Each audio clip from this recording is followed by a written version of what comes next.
I want to put a warning on this podcast that this is going to talk about a hard subject of fish fighting each other for sport. This is not something that we condone, and it will be a hard episode for Aquarius to listen to. But we do want to bring attention to the subject since no one else talks about this at all or much that I can find. Due to this episode's grim nature, I will not have anybody sponsor this episode for obvious reasons. If you feel inclined to support this podcast, please check the links in the show notes. We accept donations on Patreon or Discord.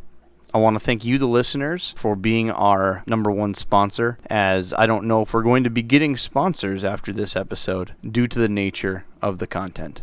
Consider yourself warned.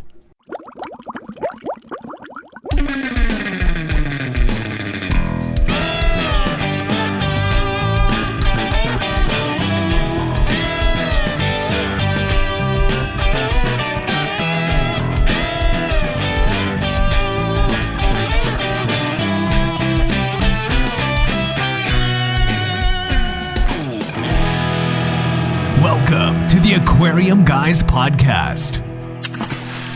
This is the podcast I've been least waiting for. Really? Welcome to the Aquarium Guys Podcast, where if this is the one you're starting with, I swear to God, stop immediately. This is not it. All right? We do better content than this, funnier content. Right? This is not where you should start listening to us. We do better than this. Go listen to episode 18, start around there, and then poke around, have fun. Come to this when you got at least 20 episodes under your belt. Do not come here as your first subject. If this is your first time, thank you for giving us a try. Stop. Find another episode. Before we begin, Yes. I'm your host, Rob Zolson. Hey, I'm Jim Colby. And I'm Adam on the Shar. So today's topic that we're going to be deep diving into, I'm not even going to give preface because you've read the title, but What's the title, Rob? What is it? I haven't seen it yet. All right, it is. I just got here. Betta Fighting. Wow, you are a dumbass. I'm a dumbass. So if you come to an aquarium podcast where you want an aquarium and you came to listen to Betta Fighting, I'm going to point it out that this is on you. Let's be real. This is on you. You came because of your curiosity. We're doing this not to condone betta fighting. I want to say this first and foremost. Betta fighting is a horrific practice that I am agreeing with that should be illegal in the United States, and I'm happy that it's illegal. But most people don't even know that it exists. We're just bringing awareness to the program here. And it's not that it needs awareness, but I think it does. We need education on what exactly you're seeing in some of these pet stores, what's going on in the trade, because changes have been made with awareness. And good or bad, you're going to now find out the research that I have done, that Jimmy and Adam have brought to the table. I know I've worked on this for over 2 years. So I hope you learn something, because it's not enjoyment for me, but no one else is going to talk about it, so why not the Shit Show podcast? How about we talk about dogfighting next week? Yeah, no, I'm a Michael Vick thing. I enjoyed Michael Vick as a quarterback, but I think that's already been overdone. And that's the point. People know about dogfighting. They know about cockfighting. They don't know about fish fighting. So let's bring this to light. Let's talk about it and really tell people why it's not a great practice and they shouldn't be doing it or condoning it and supporting it, and why it's illegal, or why it is illegal in other countries. But before we get to that, we always do a bit of a news in our personal lives.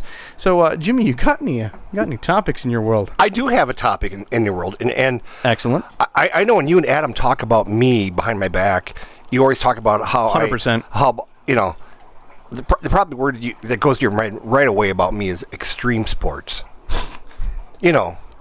Extreme drinking, cliff diving, surfing, in Hawaii, stuff like that. You think of me immediately.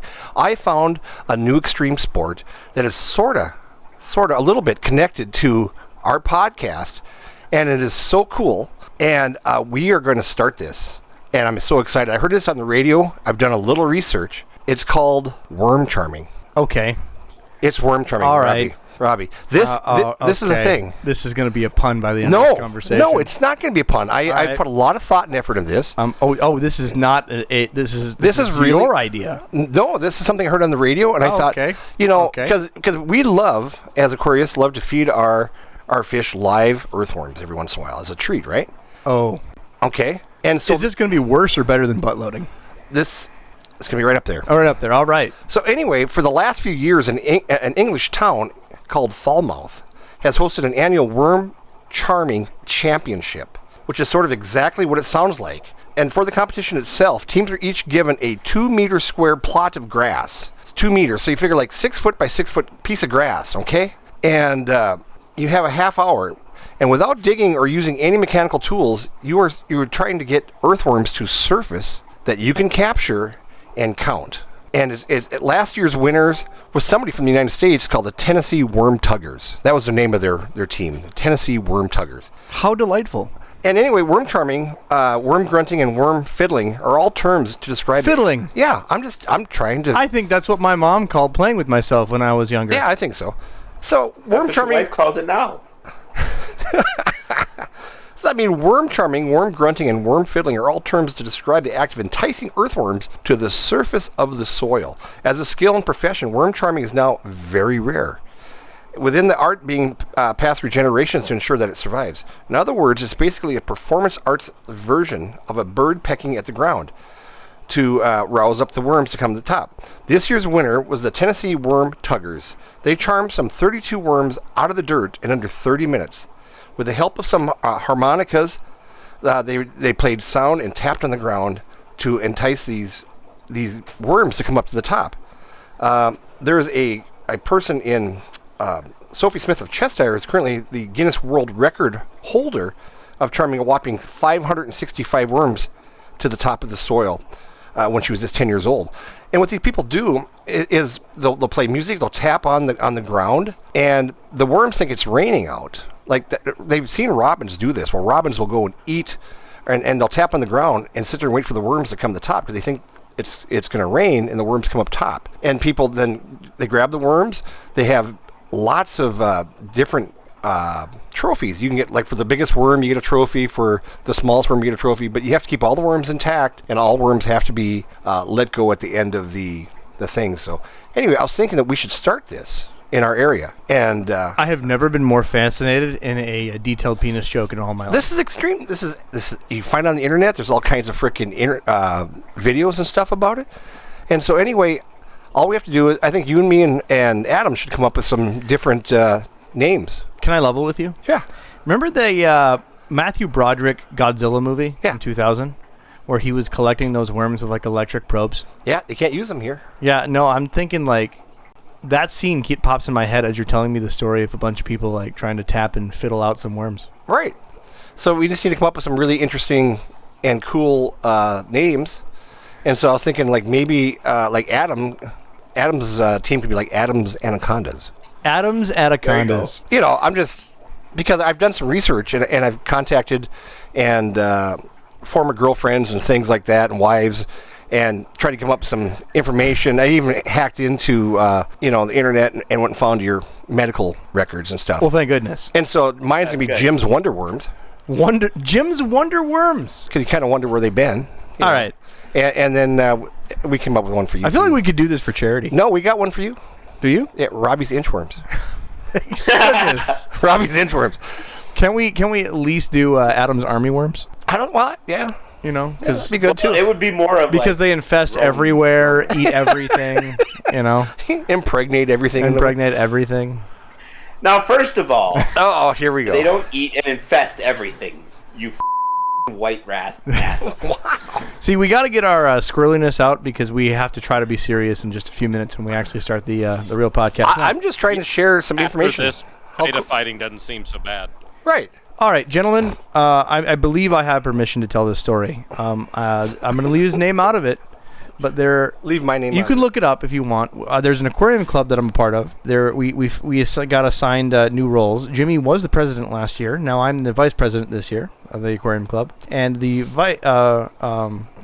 treasurer is a gentleman that helped me do a bake sale for the club. And I know where this is going. we did a bake sale. All the members of the club put out a bunch of baked goods. I sat out all day next to the street fair. We sold a bunch of baked goods, and we raised $333 and some odd cents. So round of applause. We raised some good money for the club. Our club generally uses it for helping club events, but more importantly, we donate aquarium setups to charitable organizations like nursing homes, schools, and other organizations such as like the Boys and Girls Club, anything that would involve either children, elderly, or somebody that would benefit from an aquarium. And that's why we started this club, is exclusively to do good things in our neighborhood. Good things in our neighborhood, not just to be a bunch of people that want to impress each other with our cool fish collection, because that is generally a waste of time in my mind. So we got this cool fish club that's been going well. We raised money and we've been all day. Me and the me and the treasurer did this. So the treasurer has the money from the club, all the club's money in the backpack. He adds the money we earned today from the bake sale into said backpack in one of those bake money bags with a lock. Then he's got a ledger in there, like a notebook with all the members, every in and out of what we use money for, what we've brought money in from, of all the money going in and out of the backpack. It's got a few club notes, club buttons, a couple different things right in the backpack. So he takes that with him. And when we got done, the main baked goods we had left were individually wrapped things. Individually wrapped cookies, individually wrapped muffins, stuff like that. And so, you got done about 6 p.m. on a Sunday evening, right? Yeah, it was about that time. And I'm like, well, what are we going to do with the rest of the baked goods? And he's like, hey, I'm a veteran. I'm going to go to this veterans thing tomorrow morning. I can bring it and give it away to the veterans for this breakfast deal we're going to be going to. Fantastic. Great. Bring it to the veterans, buddy. Take the baked goods with you. So we put it in his car, and he takes the money bag, puts it in his car, and drives off. And he put everything into a backpack. Right, the backpack was the money, right?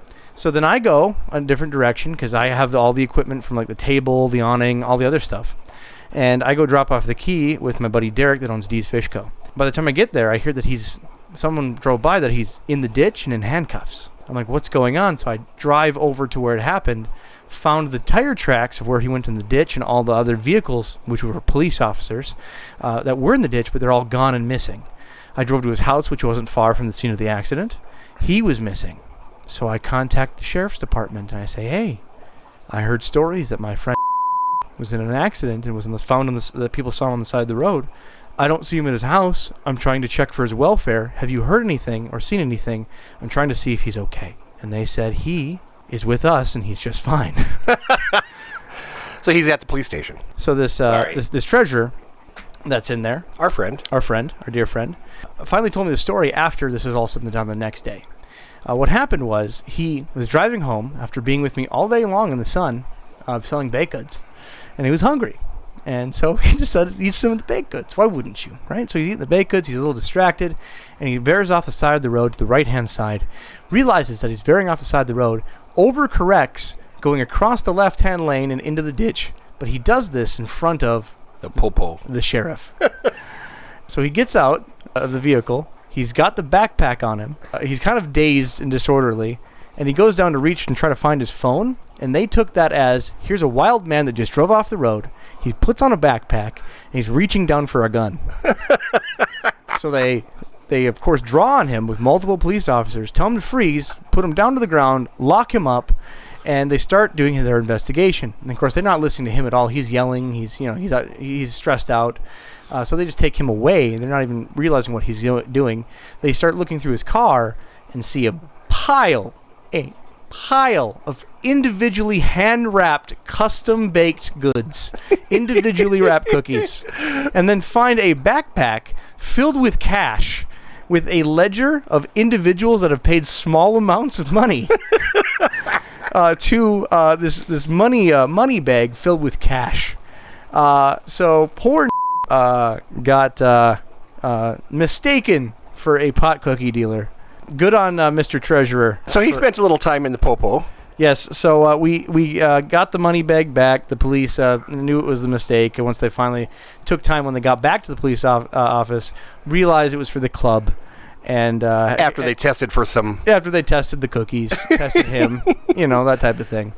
But I figured that's too good not to share. So the moral of the story is, if you're a treasurer and you don't have the 501c3 finish being signed out so you can actually open a bank account, make sure not to incorporate your allotment of cash for a club and your individually wrapped cookies in case you get pulled over, because it's not going to look good. So love you, buddy.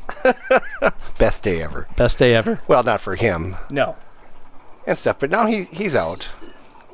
So where the cookies at? Did you sell actual edible cookies at this? No. Or were they all like clean? All clean cookies. There was no THC in any of the Nothing. cookies. It was all family friendly. It was all by You would have donation. you would have sold more cookies if they were. And special cookies. you know how we know that, Adam, is because the police tested the baked goods.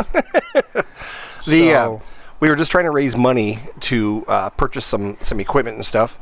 It didn't work out so well. Well, it worked out. We made the money. We kept the money. The police didn't keep the money. Yeah. You know, It took a while to get the money. He protected it, but you know, he had a rough day because of it. So God I'm bless him. surprised they didn't keep it.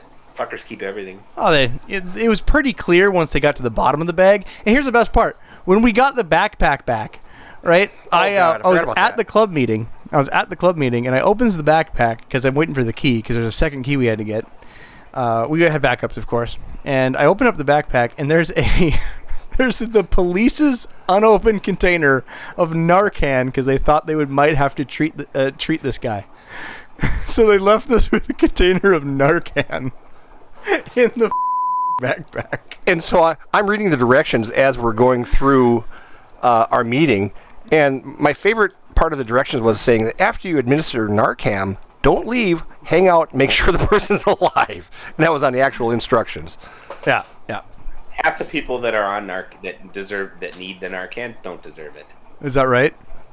Oh yeah. I mean, 'cause they'll just use again in a few hours. They'll actually get violent with you because you cut into their high. That's the point of Narcan, brother. Yeah.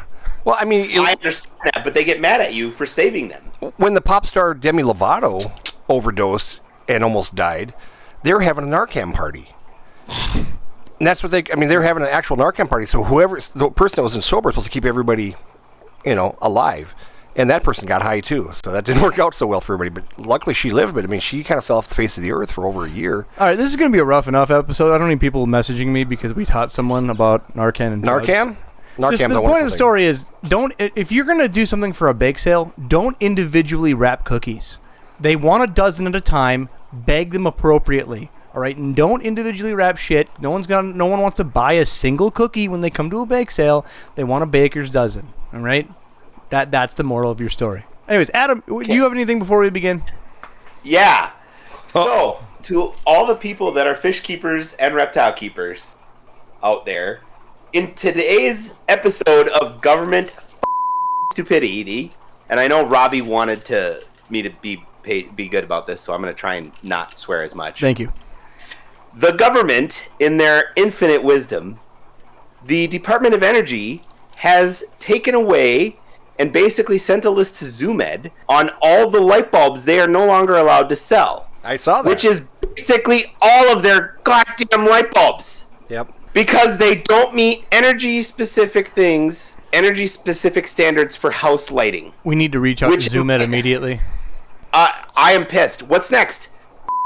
Heaters? Fish tank filters? Need to reach out to ZoomEd immediately. Department of Energy standards. And I am be damned if I'm going to let some asshat in Washington who thinks that global warming exists and we need to make sure we save the planet while they buy oceanfront property and sit on their yachts and private jets tell me I can't have any light bulbs for my goddamn animals. All right, that's your rant of the day. How you feeling, Adam? I'm not done yet, but okay. I let that out.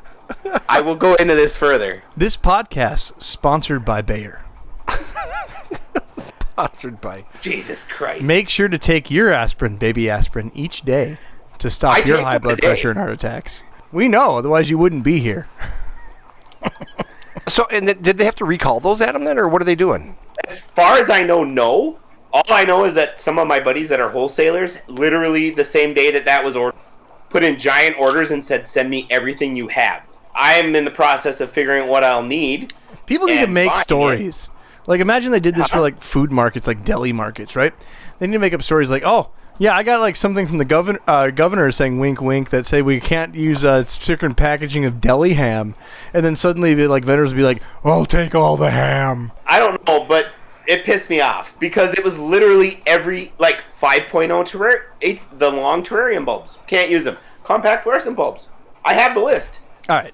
It's every bulb that you would use. So moral of the story is, if you're listening to this and you have a reptile, buy some bulbs. Buy some bulbs, bulk up. Go right now to zoomed.com and put in the comments that the aquarium guy sent you.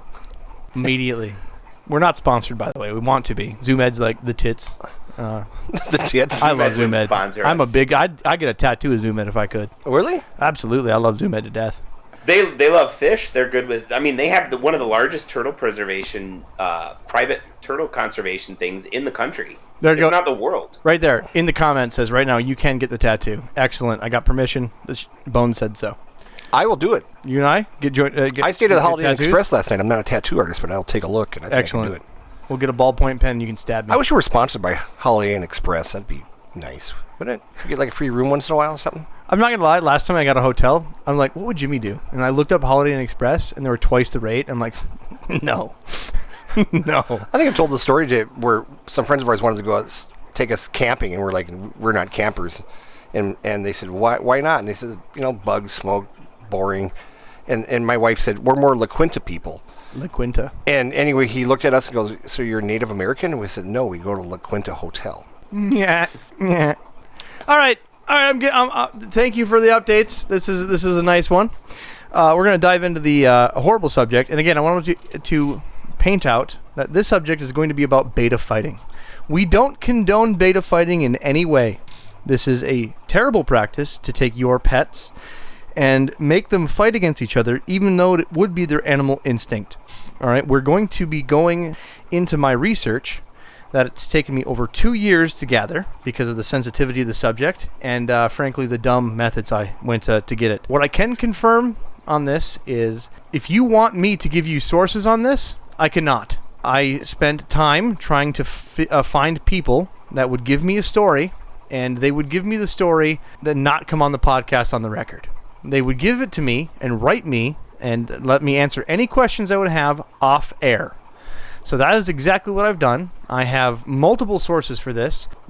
These questions that I'm going to be giving out of the perspective of a in the United States that is part in the past, and maybe even currently, part of the illicit beta, the illegal beta fighting circuits. And I have talked to a couple people where it's legal in Indonesia, where it's not only legal, but it's sponsored as a sport. Much like UFC fighting, these people have brands, these people have lines of betas, and these people are on even some, I can't say television, but for lack of a better word, they're local media. We'll be going over a lot of different questions. I have reached out, and this podcast is recorded only live to the Patreon subscribers due to the sensitivity. So if you want to support the podcast and us bring stuff like this to you, which is dumb of us, no one's going to sponsor us after this podcast. I mean, honestly. You thought it was hard for us to get us sponsors before? It's going to be impossible after this. So if you are going to be the one that's going to support us if we're going to bring content like this to you. So go to Patreon, go to Discord, both of which have subscriptions. And the people that are listening to this live tonight, thank you for being here. Thank you for throwing us a couple bucks and helping support the podcast so we can bring you information that no one else will. So, to begin this, Adam, Jimmy, I'll go over a little bit of the story of my hunt. Then I would love you to supply questions. We'll try to do this in a kind of ass-backward interview since we don't have the people here to interview. So, to start the story, I wanted to do this researching because I had questions that came up to me. I found one of my community members that found a beta form, and they sent me a screenshot, and they said, is this real? And normally I would get questions like pictures of people rolling betas in paper towels and shipping them, and I'm like, yes, this was a thing of the past. They used to do this all the time. You know, people that find shocking things either in our aquarium history or practices that businesses do now that they never knew about. I'll get people that, come to us because they trust us as a at least honest source of information that even if we don't know, we're going to tell them we don't know. So they came to us and said, is this real? And they found videos of people fighting betas in the United States. And I said, yes, this is a real practice that happens. What questions do you have? And they were just absolutely appalled. That interaction that I had with them said that they never knew. They've been in the aquarium hobby for 30 years. They thought that the Siamese fighting fish name that they saw in an aquarium trade was something that happened, maybe even hundreds of years ago, and the practice completely died out, or it was just a nickname. They were hoping that it never happened at all, and not that it happens today. So I figured Well, maybe this is a story that I can educate people on, because I'm not well versed in it. I know that it exists. I've been to quite a few fish stores where you can walk in and see an entire display of just the blackest, ugliest betas possible. You'll see people come in and hold ballpoint pens up to a jar and buy 6 at a crack and then disappear with their tattooed faced appartage and leave for the day. So that's about the extent that I ever knew. I knew that it exists. I've seen a couple videos. I knew high level about the practice, and that's it. So I wrote it down in my podcast idea lists. I have multiple of these lists that I go over, trying to come up with topics for our evergreen podcast library for you guys to listen to that I would believe would help educate, and number one, that I could find an expert to limelight onto. That's not just something that I'm talking out of my ass with. So, began the research. I have brought a lot of different people onto this podcast. Jimmy and Adam have brought a lot of different topics onto this podcast, and a lot of people have brought stuff to our attention that we brought onto the podcast, so we've been very blessed. But this one has been by far the hardest topic to accomplish due to the illicit nature. So, I'm very white. I am 6'1", 6'2". I'm a big dude, like over 300 pounds. I have a beard. I wear colored glasses. My complexion looks like porcelain doll mixed with mayonnaise. I am not your typical person that you would assume to show up to anything that you would assume is a beta fight. Because most of these beta fights are done by either Hmong or some other Southeast Asian community. So my battle began uphill. And the reason for that is we're not dissing on any particular people, but this is how they've been brought up. I mean, this is just a thing that has happened in their life forever, and it's just part of their culture. So I didn't know that at the time, but I did know that those were definitely the people to do it. Regardless of it, if someone sees a guy like me show up asking questions about, hey, you guys got beta fighting, I'd like to know more information, I definitely look like the guy that's going to snitch them out to the cops. You look like a narc. 100%. You would snitch them out to the cops. You would. I look like that guy. You narc. Right? So when you show up to these places, and just the outreach that I go to, I travel to other states, of course, but my outreach, of course, is Minneapolis, that area. That's my big metropolitan city that I can drive to. And that has more Hmong than any other major city in the United States. Than any other state, yeah.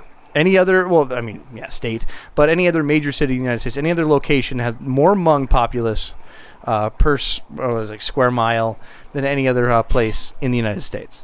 So, of course, there's going to be shops down there that have just black betas, just walls and walls of what you consider the grossest betas of all time. And you'd see people come in that come in droves. They don't speak English. They come in with black ballpoint pens.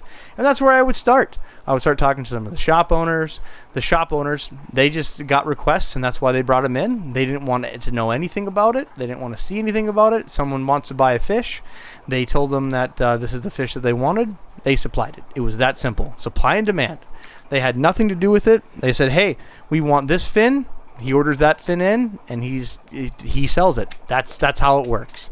If you keep selling it, he makes a bigger display because he's got more and more demand, and that's suddenly how these local fish stores began supplying these fish. So how am I going to get into it? So I decided to reach out to, the people that we know in our community. Anybody that I reached out to, I said, hey, I want to work this story. I want to tell my audience more about beta fighting.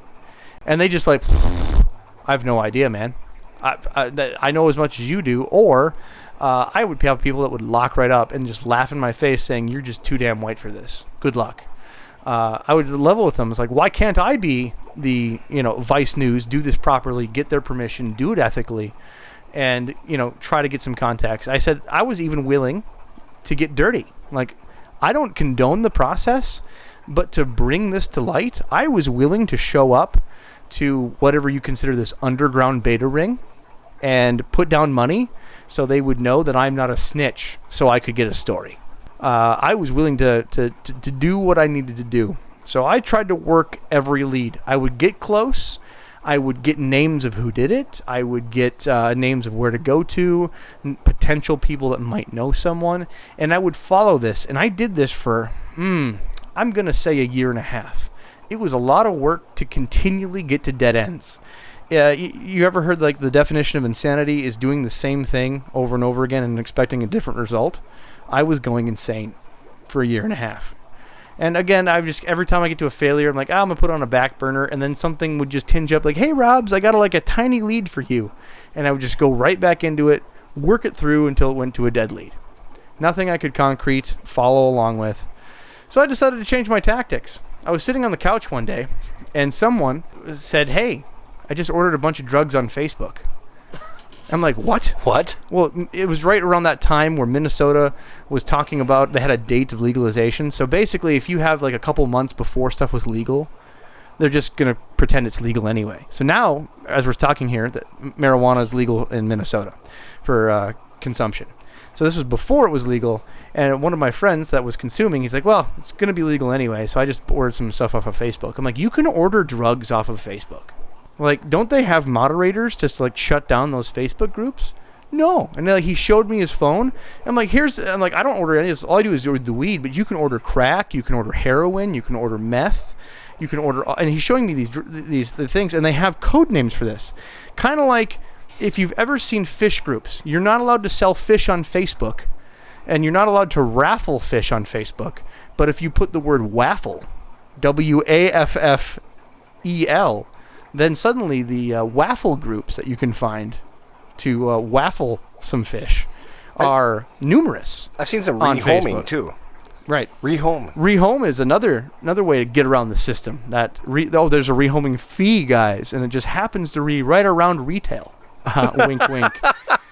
Stupid shit like that. So they're doing the same thing with drugs. They're giving drugs code names. They're taking pictures and making it like, oh, I found my mom's soap. I'll sell you 8 pieces of soap for $80 or, stupid shit, right? And they're selling full-on hardcore illicit drugs on Facebook. I'm like, it can't be this easy. And immediately, I didn't give a shit about drugs because I don't do any drugs. I gave a shit because could it be that this whole time, I'm working a year and a half, that all my leads for illegal the beta rings could have been right under my nose this whole time? the dark web. They didn't even hide it. I gave one quick search. I put Hmong Betta Fighting, and all these leads suddenly came up in front of me. Now, going down the story further, for those that you don't know, if you are prominent at all in the fish keeping hobby, doesn't matter if you are known or not, you just see that you're a fish keeping guy and part of the fish keeping circle, and you have a bunch of aquarium pictures on your Facebook feeds, you'll have these people from other countries direct message you, trying to sell you betas, trying to sell you all kinds of different fish, and they'll talk about importing fish into the United States, but they'll still do it at relatively retail rates. So you get all these direct messages from people from Singapore, Indonesia, all these different people, and that's just part of being in the circle. Of course, I say that I'm a part of a podcast. I have YouTuber friends. I got friends in the actual fish business. So I'm a big target for people to continually spam me saying, hey, would you like to buy my fish? And then they send me these lists. So that's a normal thing that I deal with. But what I didn't realize is when I join these beta fighting groups, that if I interact with any post asking a question, suddenly I'll have all of these people trying to sell me beta fighting stock, and they're doing anything they can to get me to do a $500 order to buy bulk fighting betas to start creating my own ring in my area in the United States, and they're going to try to supply me and teach me and set me up to be a beta fighting ring. So I have my leads. Let's work them. I'm a year and a half in this thing. This is way warmer than I've been going down traditional methods because every time I get close, they find out I'm white and kick me out of the search. So now I'm back on Facebook. Could it be because of your last name? Could be. Olson. Absolutely.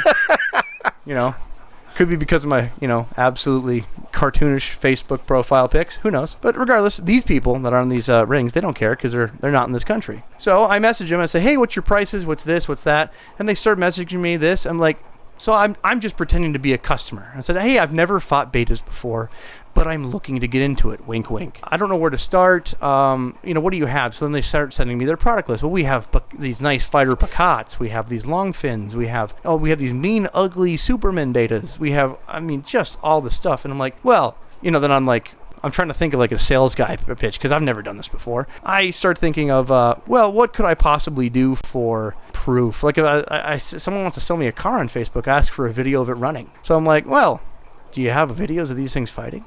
I'm like, oh, of course. And they just send me pre-recorded videos of some of the battles that they do in their country. And I'm like, whoa, whoa, this is not at all what I was expecting. So they showed me a beta before, a beta during the fight, and then the betas after the fight, where they're either damaged, beaten, or basically dead.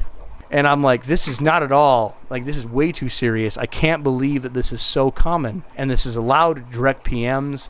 It's just this easy, 2 clicks, and I'm already into someone that wants to sell me and turn me into illicit, illegal ring, harming pets for other people. It's truly easy and awful. Don't condone this in any way. I was just shocked, just utterly shocked. I'm like, well, thank you for the information. This is not at all what I wanted. And then it got into, how did you get in? Because again, I'm interviewing the person. Well, how did you get into this? Just curious. How does one get into this? It's like, well, I used to do IT support, and apparently she was in the Philippines. I used to do IT support, and I'm decent with English, but they had some layoffs from some certain company, and now I'm trying to feed my kid. Oh, that's horrible. So she shows me pictures of her kid. They live in a hut, and she has an internet connection she gets at the library in like Milan, or what's the capital city of Philippines? Manila. There you go. In Manila. It just was heartbreaking, and she said she doesn't like doing it either, but it is part of their culture. It's completely legal where they're at, but she just got to do what she's got to do to feed her kid.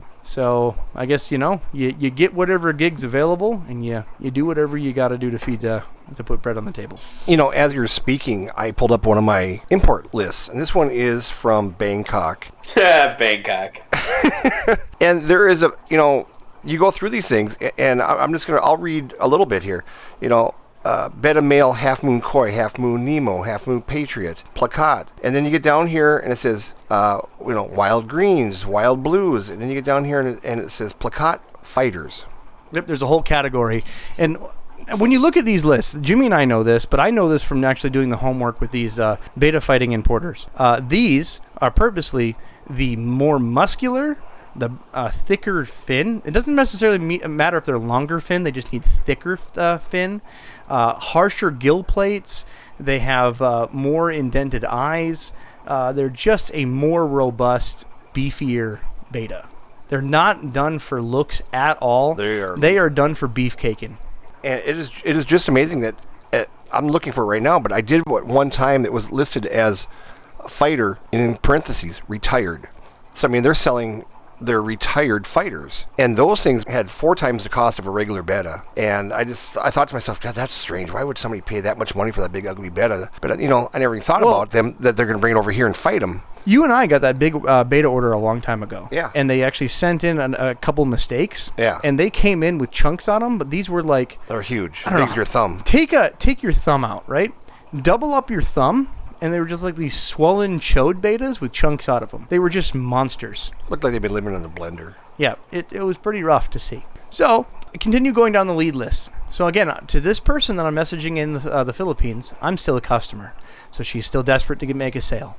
I said, hey, if I'm going to purchase, I'll purchase one of these betas or a few of these betas. I'm not going to purchase them unless I have a place to, go play. Wink, wink. That's the key word that you use. You want to go play. And it's like you treat it as a slot machine, and it just detaches the cruelty of doing this activity. And they all talk about like, oh, do you play? If I'm going to go play, I need some place to go play. I said, I'm in Minnesota. I don't know no one that I can go play with. Do you know of any contacts in Minnesota? And I named some states. Here's states I could fly to. Here's states within driving distance. And then they mentioned, oh, here's someone in Minnesota. Here's someone in this state. Here's someone in the neighboring state. Here's someone in California. Here's someone in this. And here's all these different people that you could reach out to that may or may not do it. But if they don't, they know who does. And if you give them the name of your the supplier and said that they sent you, you now have an in, and they'll direct you towards these beta rings. Okay, and the plot thickens. So this is the time where Jimmy and Adam, they what was it? What was the thing that you said that I'm quote dumb as shit, and I don't need to involve getting my house lit on fire? Why am I going this far? What was that the one, Adam? Yeah, that was part of it. That was the nice part of it. That was a nice part of it. I'm prefacing. I think dumbass was the nicest thing. I think that you guys didn't think I would get very far with this, but I was very headstrong and determined. Well, I just don't want your house on fire because it's near my house, and I like my house. So I went down the road. I contacted someone. They said they wouldn't confirm or deny nothing. I said try to get my foot in the door, saying so and so is this. Do you sell any betas? I'm trying to get an in. Maybe some dollar amounts would do. And they said, well, I could sell you a beta. Sure. I need a beta to play with, so can you sell me a beta? And they're like, yeah. And they're like, $25. You come pick it up. We'll meet at this location where there's no cameras in a parking lot. I'm like, oh, okay. It's like 4.5 hours away from my house. I'm like, you know what? How about At 2 a.m. in a dark alley. How about we meet in a different public place? We're going to get your ass capped. So I said, okay, let's meet at a fish gathering. So we met at a fish gathering. It looked completely legit.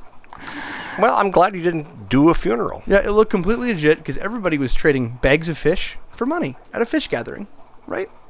So I traded $25 for the ugliest beta I've ever seen in my life. And I shook his hand, and that was that. Moved on with my life. And I figured that would warm the lead. Gave that beta a good home and ended up giving it to an elderly lady. So the beta is still alive. Very well taken care of in a nice heated 10-gallon tank. It's all alone. Oh, is she one of those beta people? Still ugly as hell. Ugly as hell. Yep, ugly as hell. I didn't have the... Well, I do. I feel that that's better for it, yeah. Again, it was just me choosing money to move along this whole system. Rob's rescue. Rob's rescue. Right? I got one of them out of the system. You know, I've got betas over at my house I'll sell you for $25 a piece. You want to save them from... Ugliest beta I've ever gotten. And funniest deal I've ever done in my life. Anyways. Robbie hasn't lived very Were you wearing a disguise? Nope. Nope.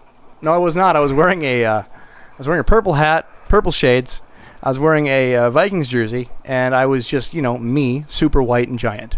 And these 4'11", like, I'm estimating, Hmong dude was coming up and giving me this bag, and was completely blown away that I was the person, because apparently he didn't read my last name, Olson. I was the person looking for this fish. Cash is cash. And when he got there at this fish event, he's like, I'm in the parking lot, come outside. I'm like, I can't, I'm in the event. Dude, they're selling fish here, it's safe. He comes in, and he's got like a trench coat on, and he's looking at both sides, and he sees all these people swapping fish left and right, and betas and angelfish and all kinds of stuff. And then he just, here's your fish. So when he's wearing this trench coat, did he open it up and there's like 12 bags and you can just kind of pick which one you want? He just had the one beta. I didn't get to pick. I told him he gets to pick. You just there's no picking. I just need one. He made it happen. And you know what he did? I mean, it's sad in a way, but he probably sold you the loser. Don't care. It was to warm the lead. It wasn't even a good one. It was to warm the lead. So after he saw I me, like that. After Beta he saw, won the lottery. Yeah. After he saw me, after he sold the beta, he was definitely still sketched out. But at least it got me another name. And this other name trickled down the system. And now I got my interview. The person I talked to, again, I have to leave completely anonymous. And the other people that I talked to, I have to leave completely anonymous. Let's just say it wasn't me or Adam. I can give you information. The person I talked to is a skilled breeder, a skilled fish breeder. Had experience doing pet store work for many years, is American born, but his family is from Laos and Thailand. He is the first generation born in the United States. All of his older family than him is all born in Laos and Thailand. So, to give you a bit of this, I'm going to go through some of the interview questions that I did, and then we can return to questions, unless you guys got some up front to start with. Sound good, gentlemen? This is very interesting. It's right. I love going down these rabbit holes. I just hope I get out. All right, we're going to get out. We're going to work this through. So he began to explain. I got contact with this person, and I got him to agree with the firm handshake that he will give me the story to keep his identity completely firm out of it.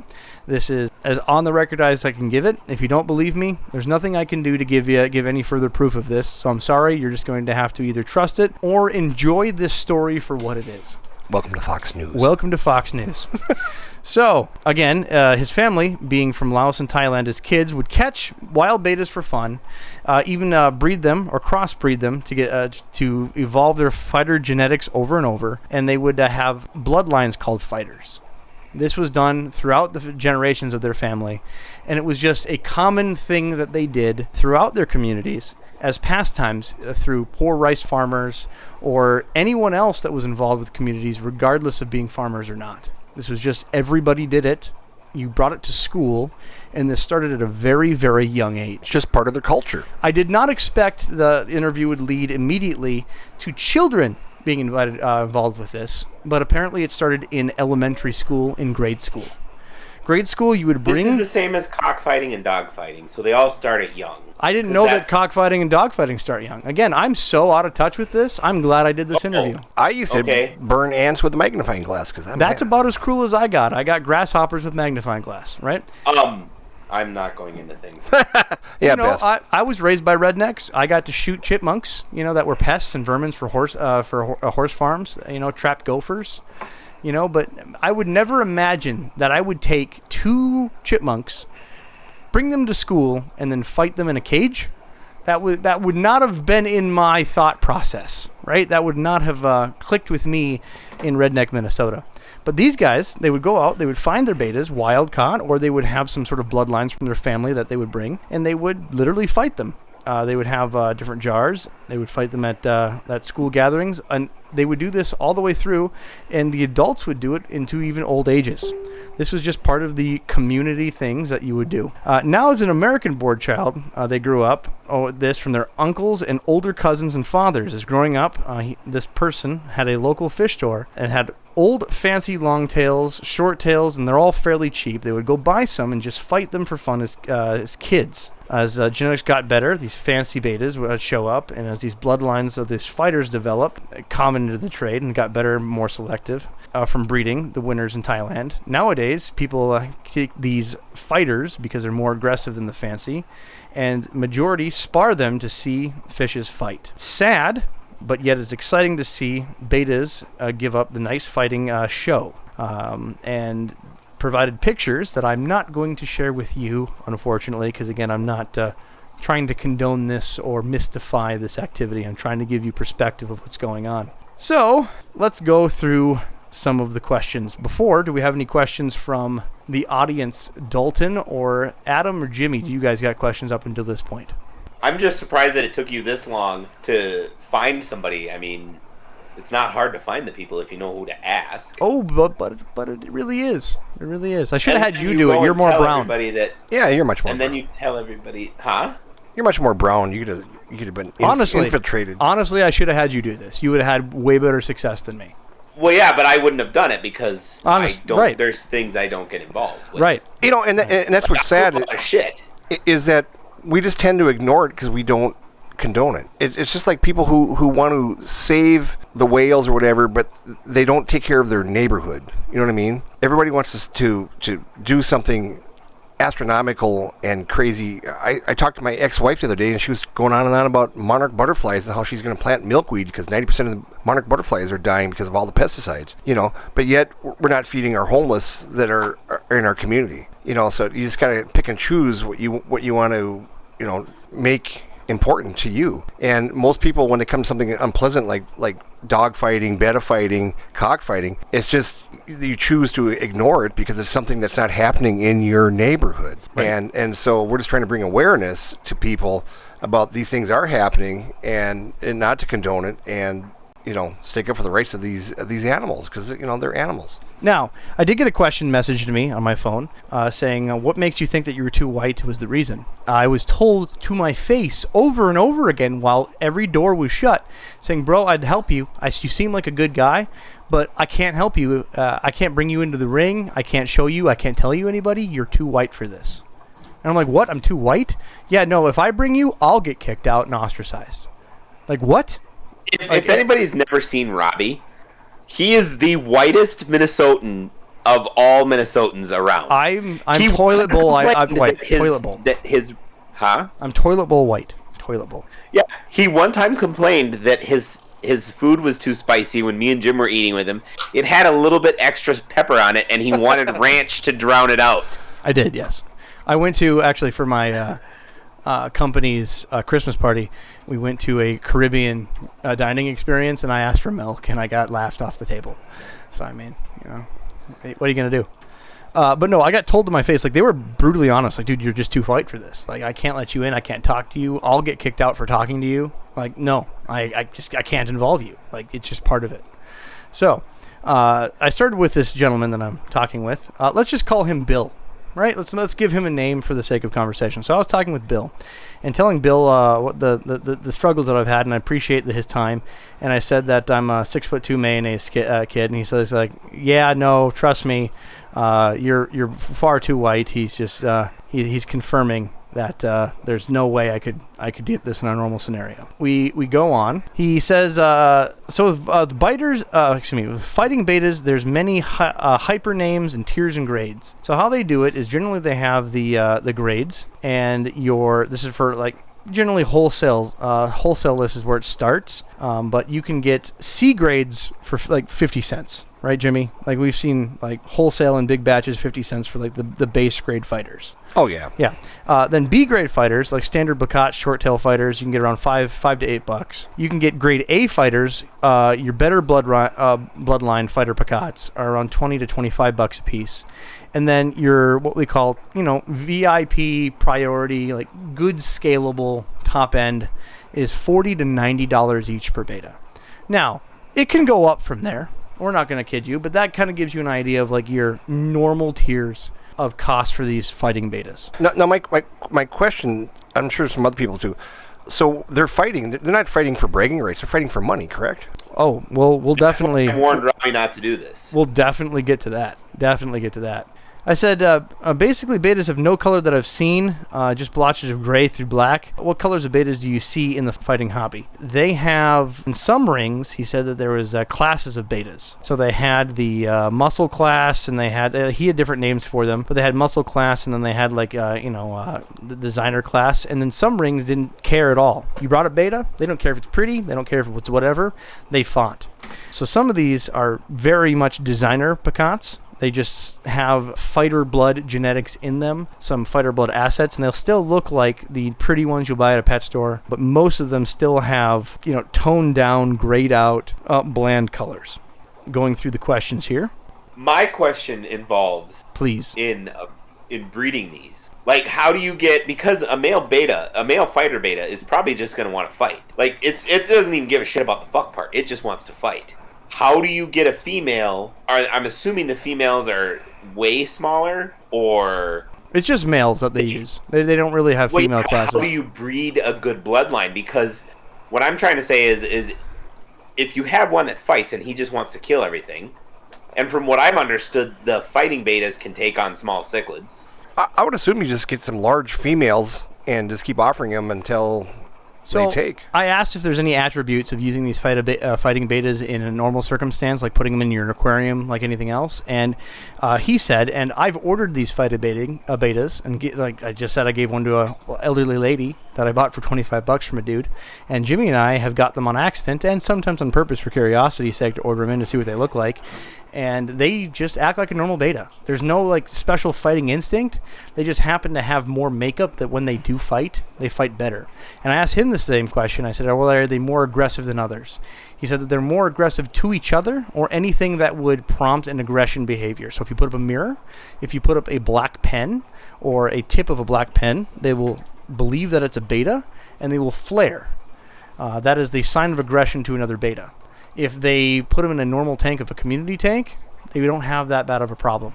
They're just going to be treated like any other beta that you would put into a community tank. They just have a hyper aggression to each other, and when they do fight, they simply do better and last longer than a normal beta. Asked him what entitles a match, how long do these match last? He says, well, honestly, it can get kind of boring, but fun too. It all depends on who brings what. Usually, the general fight lasts about an hour. The details that I was given vaguely, because again, I have to be kind of vague in some of the details they gave me. They have 2 containers of the same size, generally about a half gallon to a gallon each. Almost all of the waters that they use are all tannin-based tea brews that they brew for these betas. And they put them next to each other to begin the flaring and aggression process, to at least see each other. And then immediately they put into both betas are put into the same tank, and they just let to do their thing. They can be watched. If there's a bunch of people there, sometimes they'll put a camera to put it up to a television, and they simply watch the betas. The betas go at it. They'll chase each other. They'll fight each other. And I immediately started asking questions. Well, what are some of the rules? And they said there isn't a ton of rules. The beta fighting is pretty straightforward. They will fight each other until either one gives up or one dies. And I asked him about a kind of a ratio, and I asked a bunch of other people ratio. So this is kind of a general answer. I got about 70% of beta fights end in one of the betas giving up. They don't necessarily fight to the death every time. So giving up is a beta, and they are very clear if you've ever watched these beta fights. Two betas will go at it, they will hit each other, and when one's done, it will just be done and use any last bit of strength to swim away and far away and run and not stop running until it drops as far as possible. So it's not like, oh, look, it gave up and they misinterpreted it. Betas almost always show that they throw it in a towel and will dart away as fast as they can. So that's how they fight in a wild behavior. If two betas want to claim a territory and push each other out, they'll fight until one runs away, gets chased off, and then the winning male stays in his territory.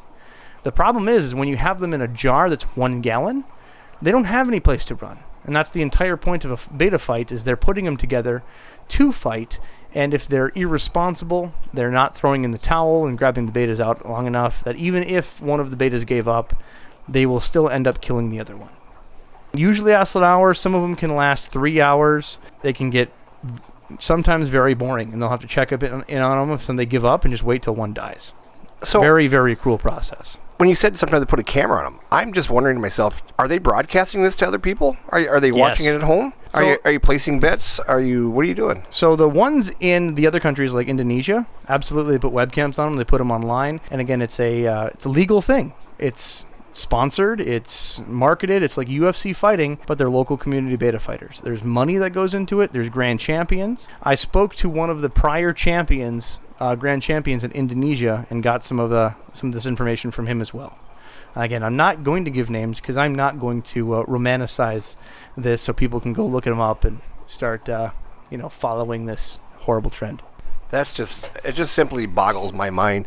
But you look now compared to I was watching the rodeo the other day, the bull riding, and how they breed these bulls, to buck and to be aggressive and whatnot. And that's our culture. I mean, that's what they're doing in Texas. And every year, 1 or 2 rodeo people get extremely hurt or killed, riding these bulls because they're crazy, first of all, getting on the backs of these things. But, I mean, that's what people will breed for certain things, for being aggressive or for bucking or, any other thing you're looking for. So I'm sure with the breeding the bettas, like all your fish in your aquarium, who's the aggressive a-hole in your tank and stuff. And so, I mean, you take that out and you want to build upon that, and you breed your mean betta with your big mean female and stuff, and see what you can make and stuff.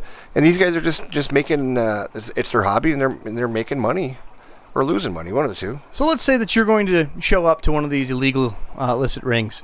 They're going to show up, and they're not just going to do one fight at a time. They're going to do one fight, start it, show the first heat of the match, which is most exciting, kind of giving you the idea of how the match is going to go, at least give you odds, and then they're going to move on to the next fight and get that set up. And then they're going to rotate back around and keep checking in on different fights. It's like watching, NFL Sunday Ticket. You're only getting to see NFL Red Zone, right, when they're getting closer to the NFL, and they're going to switch between games to see which one's the most exciting. And they're going to keep setting up different games because other ones got boring. It's they got it down. They got it down.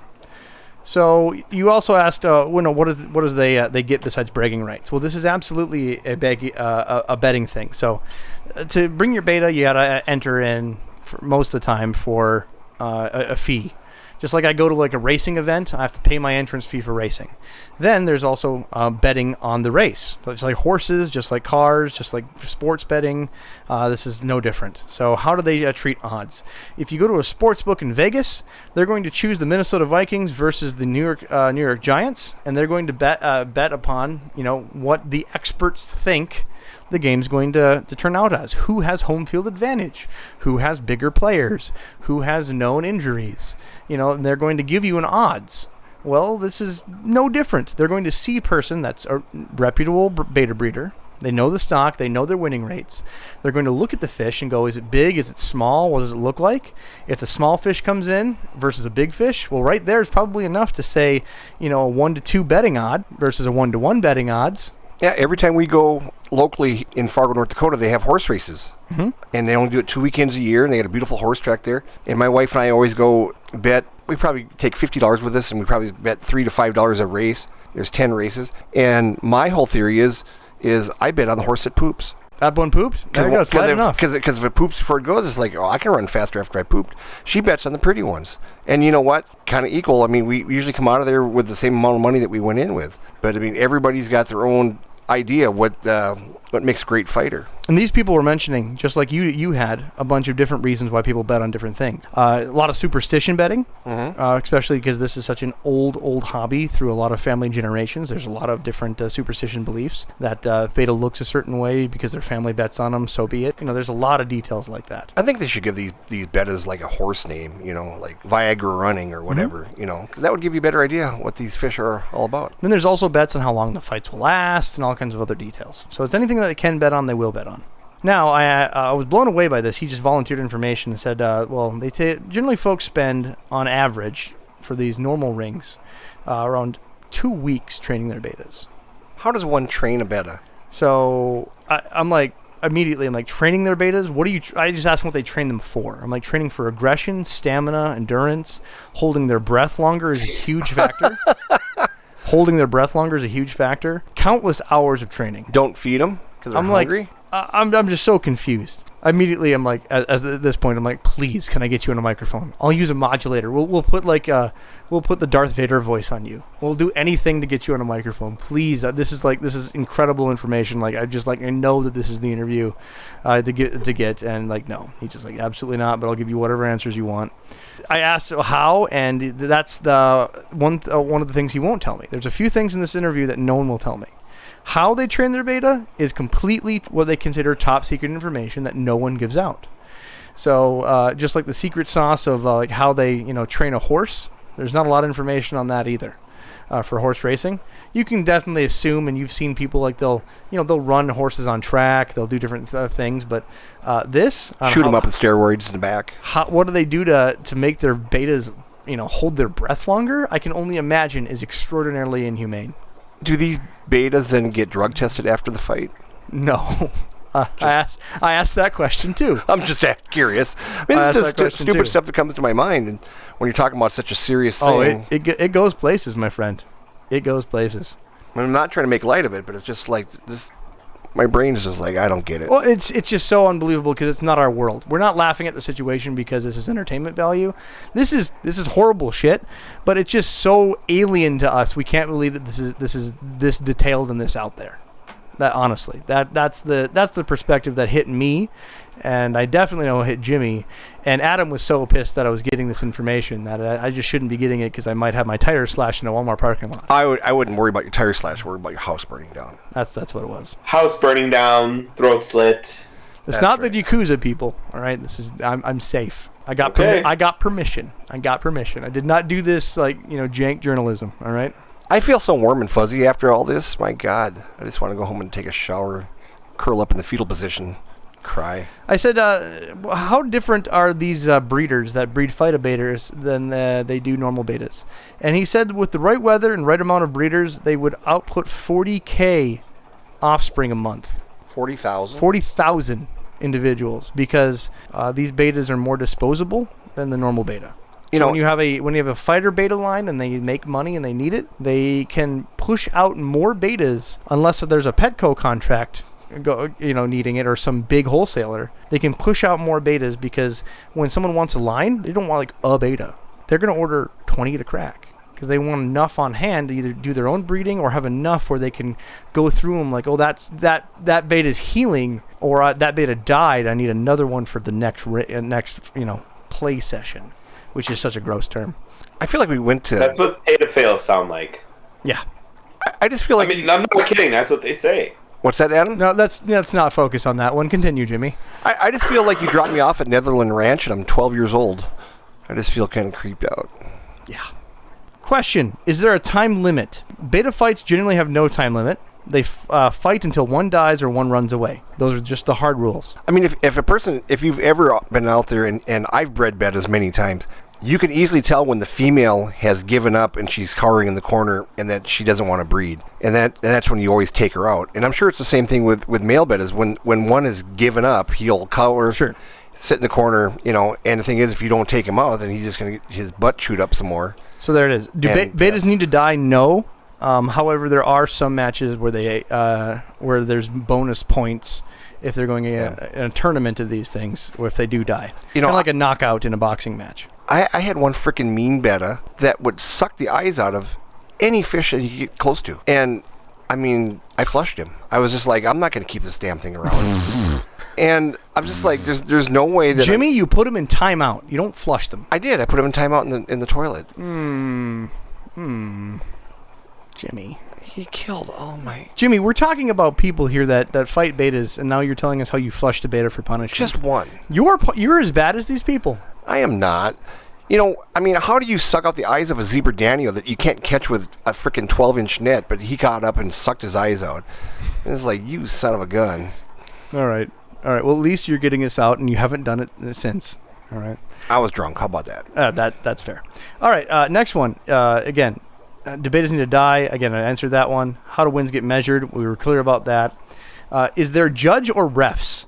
There's no judge or refs. It's all on the host. Generally, the person that's hosting the event is the overall person that ends fights and discussions. It's a game of complete, honest respect, and they have collectives where if there's attempted cheating or bad-mouthing or anything that's out of line, you generally get kicked out. So that everybody's on their best behavior when they're doing this, because you just can get kicked out of these rings for no apparent reason. So it's like, you're not cool.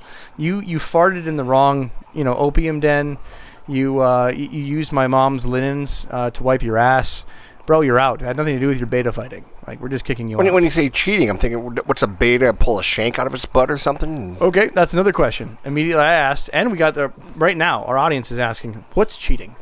Exactly. I asked him, how could you cheat? And he said the only real way that people commonly try to cheat is when you have two betas, and they both are just ugly-ass betas. They're just ugly black or brown betas. Mm-hmm. And you put them in a jar, and the guy says, no, that was my beta all along. Oh, the old switch, the old bait and switch. Yeah. No. That wasn't my beta that lost.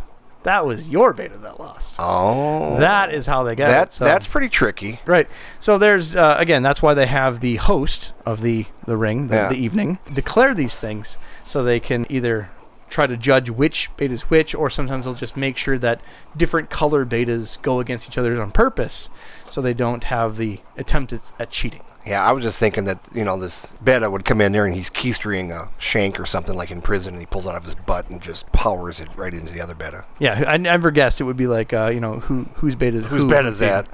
I figured that they're just, someone would be like, yeah, mine's super ugly, and they would just own it, but no. All right. What's the size? What's the environments that they have? Do they have anything in the jars?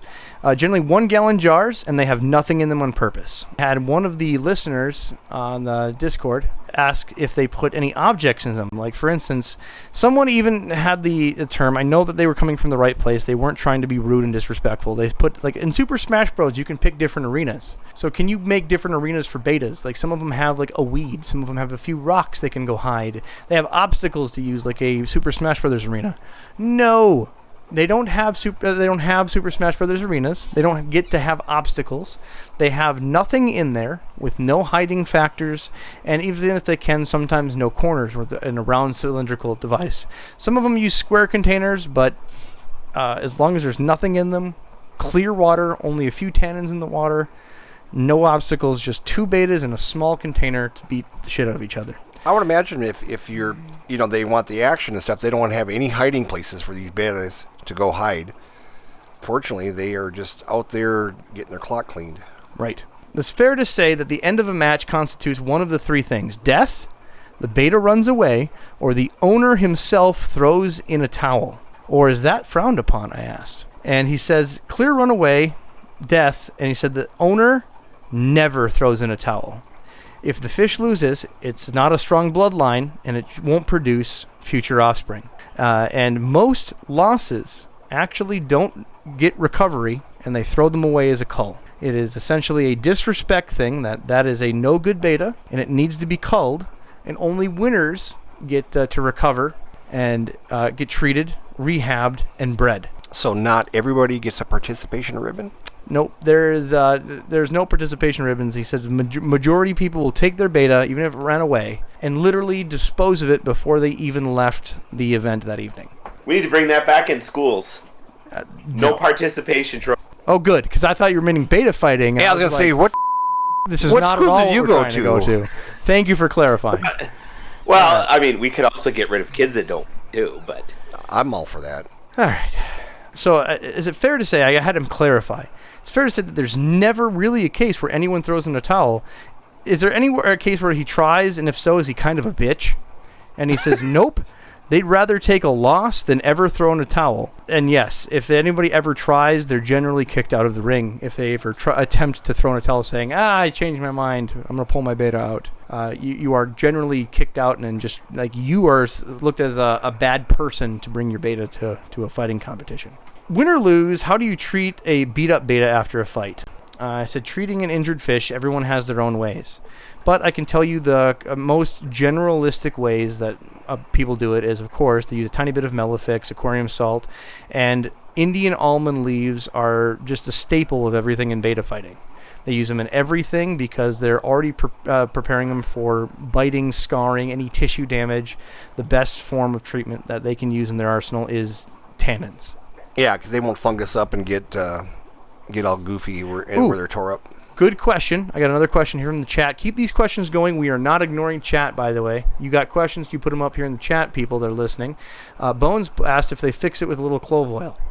I asked if that, when they did it, maybe some of them were humane. They said, nope, they literally just chuck them in the trash. They actually have a trash can at some of these events, and they just flick them there. Like, oh, that beta was good, flick, and they move on. So I there is a book on like orchid competitions. What's that? And orchid? Is that another name for betta? No, the flowers. The flowers. Oh, okay. So this guy actually wrote a book. Sorry, Robs. This guy wrote a book, and he was talking about how there was like this orchid competition in Minneapolis, and there was beautiful flowers that that would be anywhere they would sell for several $100s. Well, if they didn't win for that prize, the people would just throw them right in the garbage. Like he said, he rescued thousands of dollars worth of orchids from the garbage that people just threw away because they didn't quote unquote win and they didn't want to deal with it. So that makes perfect sense to me. That's what they do in dog and cockfighting. I mean, that's what they do. They view it as garbage because they don't view the thing as a living thing. They just view it as a thing. Actually, that was a great addition, Adam. I do appreciate you putting that one out there. To continue on with the story, people asked and are asking in the chat now, anybody does steroid, do the betas do steroids? That's what I just asked. You were asking that one as well. Yeah.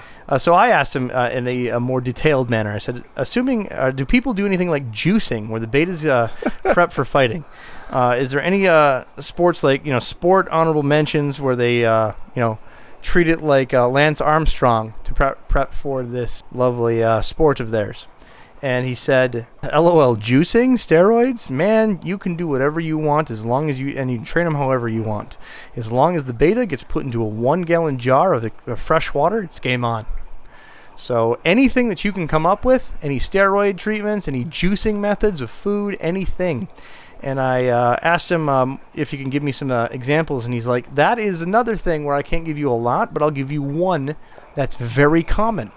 That isn't necessarily a trick of the trade, but it's done by almost a good majority of really high-end beta fighters. He said normally people will fight their betas heavy in Indian almond leaf tea, but specifically they will brew banana leaves. They brew banana leaves so the fish scales can be hardened and it bonds to their slime coat and adds an extra layer to their slime coat. Banana leaves leave that residue on the fish. So they brew and boil banana leaves into their water, so they essentially can, give them a bonus a slippery extra slime coat and harden their scales for the getting ready to be bitten. Kind of like a boxer puts on grease on his forehead so the glove slides off of your face easier. Right. I was so blown away by this particular statement. I'm like, does this actually work, or is this just some sort of like wives treatment? And then I had like go into detail, and then I asked this to other people as well, and I got some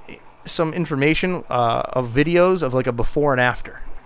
They had some betas that they treated with nothing, and they had betas they treated with the banana leaf treatment. It was insane to see how much harder it was for the betas to bite them. Now, I wonder if stress coat would work. Is this good for the fish? That was never asked. No one cared about that, and that's super, super sad. I mean, this whole thing's sad. You're juicing, steroiding, you're boiling leaf juices, and not once is this asking anything of, was this good for the fish?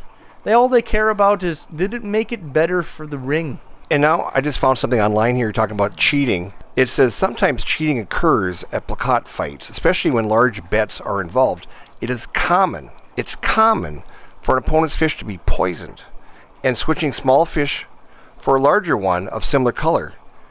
So kill the guy's betta and replace it with something that looks similar to it. So and then the second thing it says, and then people will choose bottles to display their bettas in that make the fish appear much smaller than their actual size. So this was less common because I got this information from the places where it was legal from those beta fighters. This happens quite often because they'll have places where they display champion lines, and people will put little bits of poison in the tanks to kill them, kill their competition. In these underground rings in the United States, these betas generally don't leave your possession until they're ready to fight. So it just doesn't really happen in the underground scene.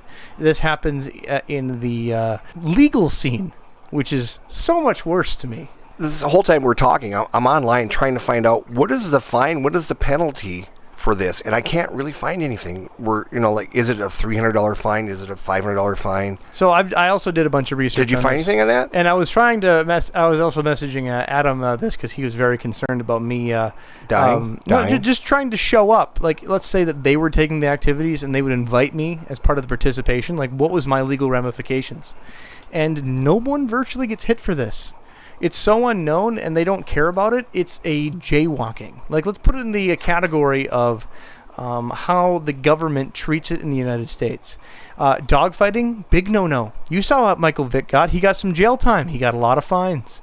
Cockfighting, you'll get a little fines. Generally, it's local penalties. They'll break it up is about it. Visitors won't get anything.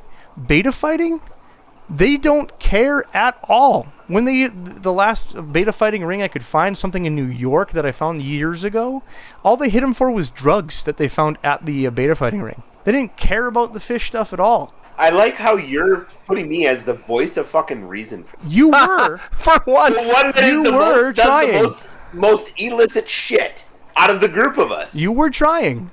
You were doing. I was the one trying to be the voice of reason. You were. And this is what. And yeah, okay. All right, I'm gonna take a minute. Dalton, questions since got any good ones, because there's a lot that's been popped up since. There were a couple that were posted in one of the threads. One of them I thought was interesting was, has anyone ever been caught throwing a fight, placing bets against themselves, throwing the fight, anything like that? I have no data on that. Never asked. It happens in the real world. What happens in this. Gotta happen. Happen. But the problem is the underground rings are such a, how do I put it? It's like going to your friend's car club night, right? It's just everybody's there to be cool. They're having a fun time. Everybody knows everybody. And it's not necessarily about illicitness. It's about them having a good time, smoking cigars and doing what their family did forever. It's not necessarily about this, Fast and the Furious underground racing scene. That's this whole illegitimate shit. It's about, let's go to my uncle's basement. He's from, Thailand. We got a bunch of betas, and let's throw down like our grandfather used to. That's how this is. It's a family bonding thing between communities and friends. That's what it is in most of these underground scenes in major cities. It's not like the Yakuza shows up, and they're going to show up turf dominance, and whoever loses, loses a pinky. I just saw something very interesting. I just want to bring this up. Yakuzas don't cut off pinkies for that. I'm just saying mob, and whatever mob, Irish mob, there's always some sort of limb that gets threatened. The question here, how do illegal betta fish fights take place, and what are the rules? And here's one of the rules. It says the owner can accept defeat. Okay, you can say I'm defeated or continue, but during that time, if fish dies, he'll be fined. So if you don't accept defeat and you keep your fish going and it dies in the ring, then you'll be fined. According to experts, these fights can last up to 3 hours long. Those are the legal ones in Indonesia. Yep, for sure. Any others, Dalton, before I continue on? None that I have right now, but I'll keep looking through all the questions. See what Yeah, there's we can been some find. great questions tonight. All right, I'll keep going. I asked which cultures partake in this because, again, I'm a dumb white guy. Again, I just told you about a pinky thing. I don't know if the Yakuza do that. That was just me pretending to know what any mobs do. I just had to make the joke of that. But I'm trying to learn and culture myself in this interview just as much as you guys are curious about this. So I was asking which cultures partake in this. He says all Southern Asian regions: Vietnam, Thailand, Laos, Cambodia, into Indonesia, Malaysia, Philippines. Basically any Southern or Southeastern Asian country, they all participate. And almost all of those countries, it's 100% legal. And they all have it where it's sponsored. It's all, essentially commercialized. It's as though it would be like your local racing scene, racing circuit. How in the hell do you get sponsored by Lowe's or Home Depot on the damn fish? That's exactly what happened. So the couple of people that I've interviewed, and especially the one that used to be the grand champion, We're back to tattooing fish again? they literally were sponsored by their local businesses. Oh, wow. That's messed up. Imagine like Hardware Hank sponsoring, Michael Vick. Yeah. Our bettas are tough as nails. Our bettas are You want some nails? Stop at Hardware Hank. Hardware Hank. I could just see it. Ugh. Anyways, you explained before that it starts a simple game with children when they play. On the other side of the scale, how much money actually gets spent on the highest end games? I said it all depends on how deep the pockets are. It can be as simple as kids playing with $20 or up to a few $1,000s per fight on just the game, not including the bets that go on the side of it. What steps do you take to train betas? And I already explained that this was a secret. They would not comfortably sharing literally any way. So, good luck on that one. I can't share any of it. Everybody has their own ways, and they spend more hours than you would spend doing a full-time job with overtime. That question on the Google said how they train them is inhumane, is all it said. Inhumane. Mm-hmm.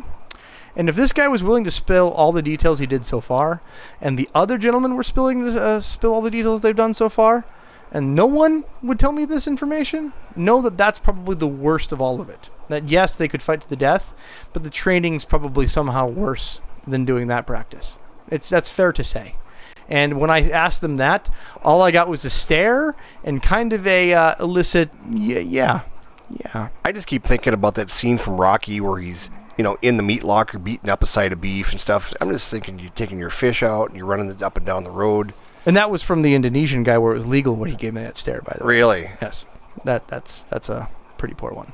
All right, so now I think we can take it to the thread of beta fighting questions that we had prepped from our Patreon subscribers earlier in the month. Let's go up to the top.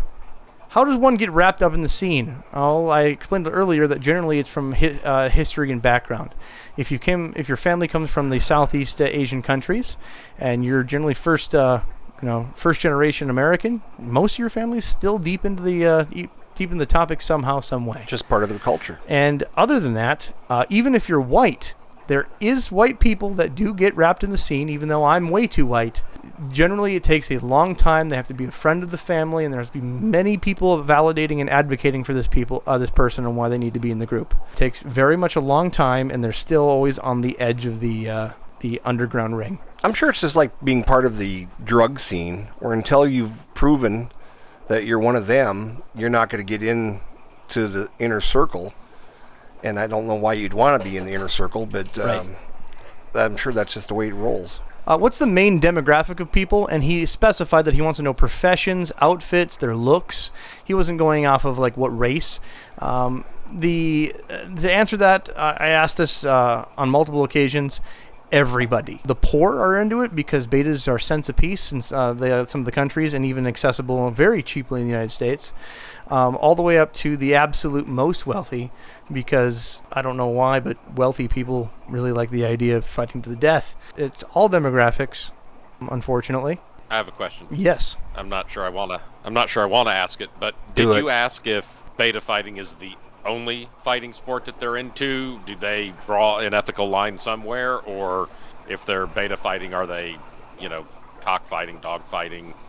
I did, and they Human said fighting. that the beta fighting was by far the most common. They said there is cockfighting, but it's not to even near the extent that the Central American or Mexican cultures take it. It's very small and very select Asian countries, and it's not near like a family thing, and it has not gone near as long as anything else. When you're a child collecting betas and you do it between children, this is a culture-based deal where it bonds families, whereas cockfighting has nothing to do with children, and it was generally done in, gambling circuits.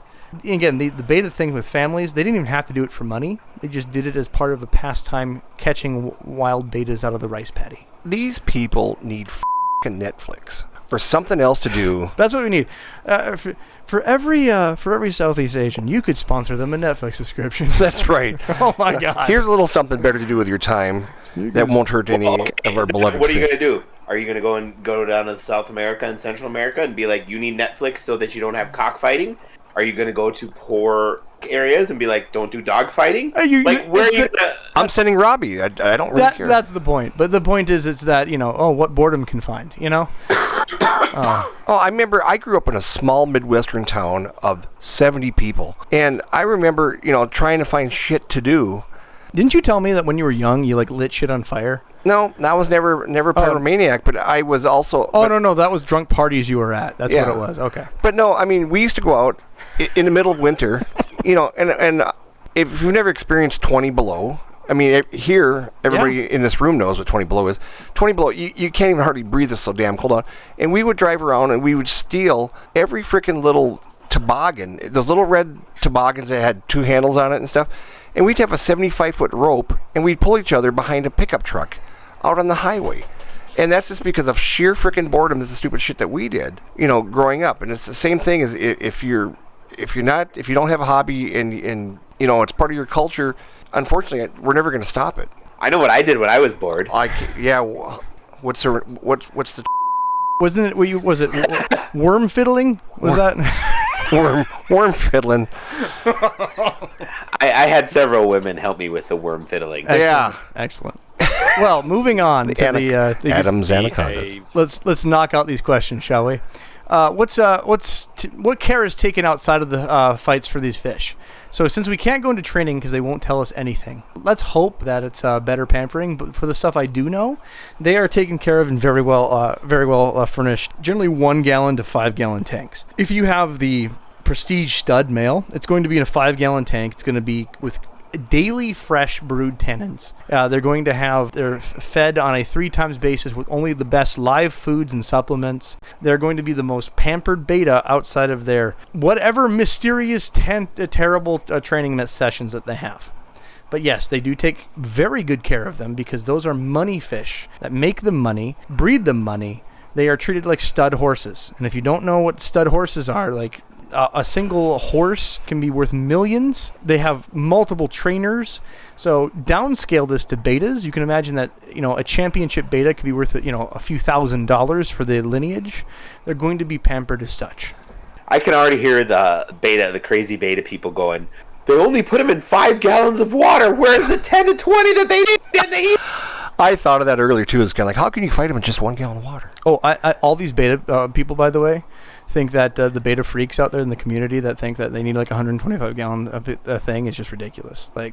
There's no fish that they keep in anything besides a 5 gallon container. And that's the 5 gallon containers for the one pristine fish that they keep on the mantle. Everything else is in a gallon container or less. Period. Another thing, I've told the story before. But everything gets daily water changes. Right. Yes. I mean, like Rob's just said, that if it's your primo stock, you're taking good care of it. I was in Dallas, Texas a few years ago. We were part of a large group, and we were all being bussed out to a place called Texas Lil's Dude Ranch.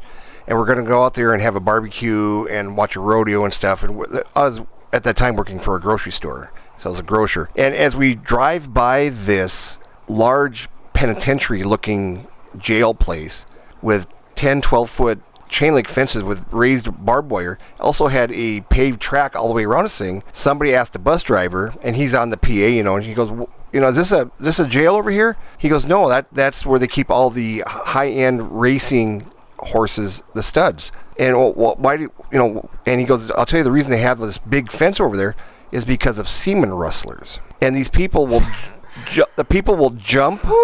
Okay, so if you're not familiar with horses, Boy, this escalated quickly. but you No can. one's familiar with semen rustlers, just for the record. Are you familiar with that? No one is. He said no one is, Jimmy. No one Continue. I wasn't. So anyway, if you ever watch Dirty Jobs with Mike Rowe, he has an episode about where they're out there. You know, they bring in this artificial. I can't even look back at end of a no. Look at me. No. The back end of a horse, and they smear it with pheromones from a female, and the horse mounts it, and does his thing, and they'll take and freeze the semen, Thank this is explicit. and they can get $12,000 or $15,000, $20,000 for a straw of semen, and out of one ejaculation of the horse, they can get hundreds of these straws, and so getting a horse semen could net them up to $500,000 for one shot. Now I'm wondering, is that happening in the betta world? I mean, is anybody milking these bettas? I hope to God not, and I'm not going to eat a pixie stick ever again. I want you guys to look up semen rustling. I'm going to look it up right now. All right. Now that that's in my brain forever, rent-free, more questions. Is there a good payout, or is there more clout for the best bred beta? Payout's the same. Clout is huge. If you are a known beta breeder that has many, many wins, everybody wants your betas, and suddenly your stock goes up, which is half the reason you're into this in legal countries, because then your brands, your names go out there and such. So much so that one of the beta fighters even offered, say, hey, Robs, there's some extra betas here that weren't sponsored. I can put your guys' name on it, and we can fight some betas under the aquarium guy's name. And I'm like, Pass. I'm honored. I know what you're trying to do, and that means a lot. But know that in my culture, this isn't kosher. So I'm going to respectfully pass. He's like, are you sure? We'd love to. We like your podcast, like what you do. Like, nope. I appreciate you spreading the word. I'm not going to be a part of this. Maybe they could put some money towards horse And it wasn't semen. much. Like, he offered to pay like half the rate, and then it was going to be like $100. What's the rate? Well, again, it's in Indonesia, so the currency exchange, I did it like it was going to be like $100. That's basically what it was going to be. So for them, it was a bunch of money. For me, it was, $100. Yeah, no. I'm just going to say, don't Google horse semen for sale, because it is disgusting. Can we move on? I'm just trying to help you out here. Can we move on? All right. Next thing is Rob's is going to turn into sweet and sour pork. You should stop investigating immediately. So, no, I kept going, so I'm still here. Until this aired. Still here. How big in the area are you currently into fighting them? I did not. I was willing to get the story, because I was doing it that long, just to be able to Vice News this shit, to bring it to light, but I did not have to, and I'm glad I didn't have to, because it's not a fun process. I don't want to put money into this and help it further. Next question. Rob's going to get sent to the Shadow Realm by a Hmong beta fighter who wears Crocs. So you can see how cartoonish this got in our comment section. I'll miss you. Will you? Because you're the one that brought it up. Me and Adam were like, nah, I don't want to touch this. I tried.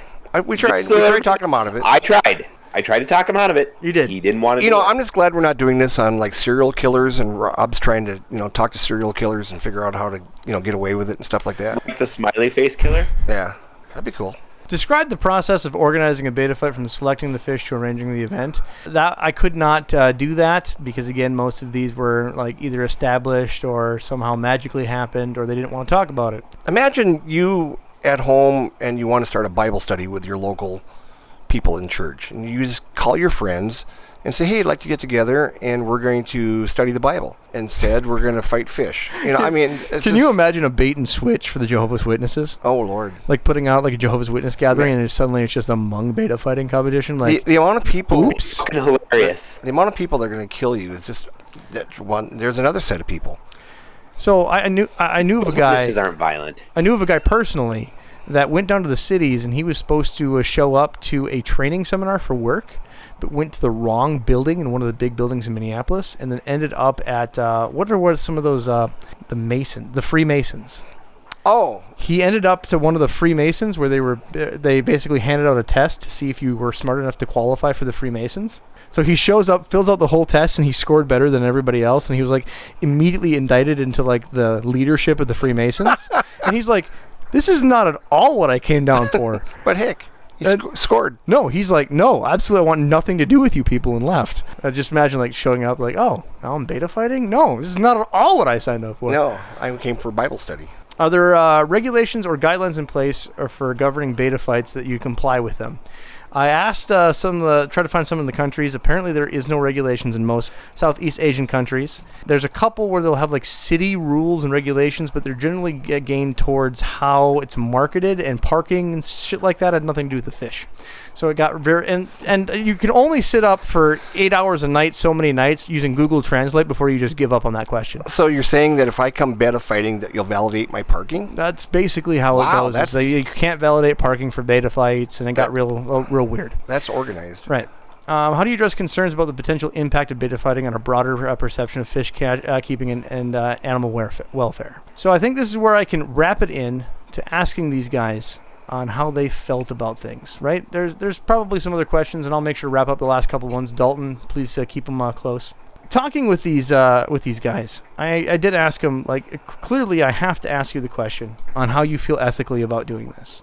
Clearly most people feel like that this is taking the creatures that they love, forcing them in a jar to kill each other is inhumane. The things that say, is it really animal cruelty? I mean, look at what we do with UFC fighting, boxing, and the stuff that we've done to humans throughout history and culture. That's entertainment. And that's totally fun. That's entertainment. And it said, well, the obvious answer is those people had a choice. Mm-hmm. Those people chose to be dumb, get cranial brain damage that was offered to them for a money package. These fish did not ask for this. They didn't go off of it, but again, they keep giving us of childhood fun. It was the same approach to them as you and I, Jimmy, when we took magnifying glasses and burnt ants in the ground. It was the same process. And honestly, once I burnt a few ants and the grasshoppers, there was something that clicked inside of me going like, why am I killing these things? Right. Like, I know a mosquito bit me and he's going to get revenge and, boom, that's going to go away. But there's a spot in my life that I stopped and I don't sit there with a magnifying glass as a cruel kid and burn ants. The fish mean a lot to us. As an audience to us, we're the people that care most about these things in a tank and jar. These people grew up with a culture where that bonded their family together in the most serious way. As much as I want to educate people on these topics, every single time I interviewed someone that did this, it was always involving family. That was the thing that shocked me, and I did not go into this thinking that was the possibility. I thought that, someone thought it was cool to gamble on something, and they thought that, two creatures killing each other was fun. I still think that the Japanese bug fighting is the coolest thing you could find on YouTube back in the day. Watching a giant rhino beetle fight a scorpion brings in my inner childhood of watching, anime on television. But in all seriousness... why don't you just watch actual anime? You just beat my point. In all seriousness, I'm just going to go back to actual anime. We're going right in the Pornhub. But no, this is... That's hentai. That's what Rob watches with the girls and the tentacles. Ooh. Anime is the non-sex cartoons. Back to the emotional part of this. Unilaterally, this was not just a culture thing. Like the Native Americans bonded together by killing bison and going around family feeding their family. They grew up. Their ancestors, their current family, even the family they go back to see in their normal country, still go back in rice paddies. The children capture these things, and they keep them on the side of their jar, just like my daughter just this last week went out and caught butterflies, kept them in her cage in her room. We released them a day later. There's a whole innocence to this and family bonding that I can't begin to judge and understand. I can't begin to judge those people for doing what they did, although I do believe it's 100% cruel to fight these creatures, and I still want to put it out there that I don't condone it, But I'm not going to judge these people for what they've done either. I did not expect that coming into this. I expected coming into this, I'm going to learn about an illicit cockfighting ring. I'm going to find out some information on, people essentially treat it like cigar smoking where they shouldn't, but they do anyway because it's fun. Felt like I was going to expose something, but instead I found way deeper meaning in having their grandpa show them their source of family bonding, collecting, breeding, showing the entire process of the beta, and then showing them on display in their community's beta ring circles. And it's just so much more than I thought it would have going into this initially. And me being the white guy in the room, not allowed into it, is because it's more of a culture thing, and I'm not part of that culture. It's not because I'm the white man snitch and wasn't allowed in. It's because I did not share that mentality and bond going into this, and I just simply wasn't part of what that whole thought process was. And I can respect that. Rob's totally a snitch. That's right. There's so many things in the world that I believe that are wrong, but have been done because of it's been done in the past. There was part of a culture. There was a need. There was a social bonding aspect that I, as a person in Minnesota, should have no opinions on. That because of the planet overpopulating, because of the modern era, we have to change somehow. Japanese killing whales, and there not being whales left. Alaskan Inuits killing seals. All different types of cultural heritage aspects that I know nothing about. Given the opportunity and the over 2 years of research that I put into just this tiny subject, was gifted into, really gave me this tiny bite of this part of the culture that I don't want to judge what they do, but I'm certainly not going to tell people that they need to go and start a beta ring. And I would like to see, being the person outside of that culture, that if, collect the betas, breed the betas, show the betas, just don't do the fighting. That's not for me to say. They're doing what they're doing. It's illegal in this country. I hope it stays illegal, but I'm not going to ever talk down to those people that have done this practice in the aspect of how they've done it. I'm going to talk down to the people that have commercialized it, that have turned it into a business where they have to farm out fighting betas for people in competitions, where they've turned it into something that isn't the culture for their family, that have the 40,000 betas that they need to go murder in a milling facility to go out and kill these things. That's what I'm trying to expose and condone. I need to place that difference there, and I did not expect to learn that in this process. Yeah, as you were speaking and stuff, I was thinking too of some of the cultures that want rhino horn, because it to them it's like Viagra. And I mean, people are killing the rhinos and the elephants and all these big mammals just for their ivory tusk or whatever.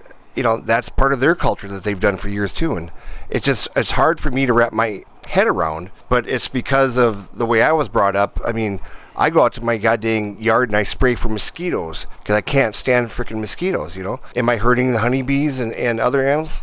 Most likely, yeah. But you get such a mindset, these people that are breeding these bettas, well, they're breeding them just for doing this.